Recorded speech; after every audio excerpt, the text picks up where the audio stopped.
let's say you're socially anxious. Okay, so what happens when you're socially anxious? You go to a party, your heart's beating. Why? The party is a monster. Why? Because it's judging you. And it's judging you, it's putting you low down the dominance hierarchy, because that's what a negative judgment is. And that interferes with your sexual success. And that means that you're being harshly evaluated by nature itself. Right? So you are confronting the dragon of chaos when you go into the social situation. And so what do? You're like this, right? You hunch over, and that's low dominance. I'm no threat. It's like, well, that's not going to get you very far. You know, but that's a logical thing to do in the face of a tyrant. So I'm no threat. You know, you look at the king and you're dead. I'm no threat. I'm hunched over. And then what's happening internally? What are people thinking about me? What are people thinking about me? Am I looking stupid? Am I looking foolish? Geez, I'm awkward. I hate being here. Man, I'm sweating too much. It's all internalized, right? It's all self-focused. The eye isn't working. What do you tell people? Don't stop thinking about yourself, because you can't. It's like, don't think of a white elephant. White elephant, white elephant, white elephant. You can't tell someone to stop thinking about something because they get caught in a loop.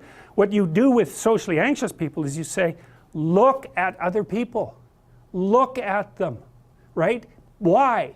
Because if you look at them, you can tell what they're thinking. And then unless you're terribly socialized, and some people are. Some people have no social skills, and so the reason they can't go to a party is because they don't even know how to introduce themselves. Like no one ever taught them how to behave. And so they're really good candidates for behavior therapy, because you walk them through the process of how you actually manifest the procedures that are associated with social acceptability. But most people aren't like that. They have the ability. So if they're really introverted and high in neuroticism, they can usually talk quite well to someone one-on-one. Why? Because they look at them. Well, if I look at you, it's another thing to do if you're ever speaking to a group of people. Never speak to the group of people. That doesn't exist. You talk to individuals, and then they reflect for you the entire group, because they're all entrained. So you look at one person, they broadcast to you what everyone's thinking, and you know how to talk to one person. So it's easy. So as soon as you focus on the person, not you, you push your attention outward, use your eye, you push your attention outward, and you start watching. Well, then all your automatic mechanisms kick in, and you stop being awkward. Because if we're talking and I'm looking here, I don't know what you're going to do next, and I'm going to put disjunctions into they're like bad chords in the melody of our conversation. And the reason is I'm not paying attention. So that's why the eye is the thing at the top of the pyramid. It's like the thing that enables you to win the set of all possible dominance hierarchies is the eye. Pay attention. Pay attention. That's the critical issue. That's why the Egyptians worshipped Horus. That's why Horus was the thing that rescued Osiris from the depths. It's the capacity to pay attention. What do you pay attention to most? What your right hemisphere signals as anomalous. It attracts your attention. It's like, this isn't going quite right.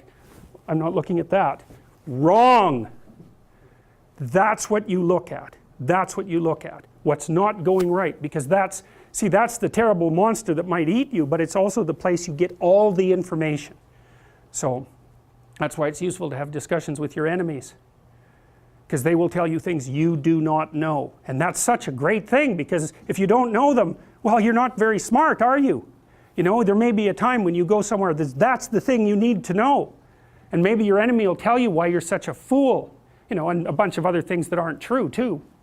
But even one thing that's accurate, it's like, yeah, thanks very much, man, maybe I'll do some work on that, and I won't have to carry that forward. So, and then that's part of the reason, again, why the terrible predator, it's always the terrible predator that has the gold. It's like, it's the person who delivers the message you do not want to hear. So it's rough, but it doesn't matter. Life is rough.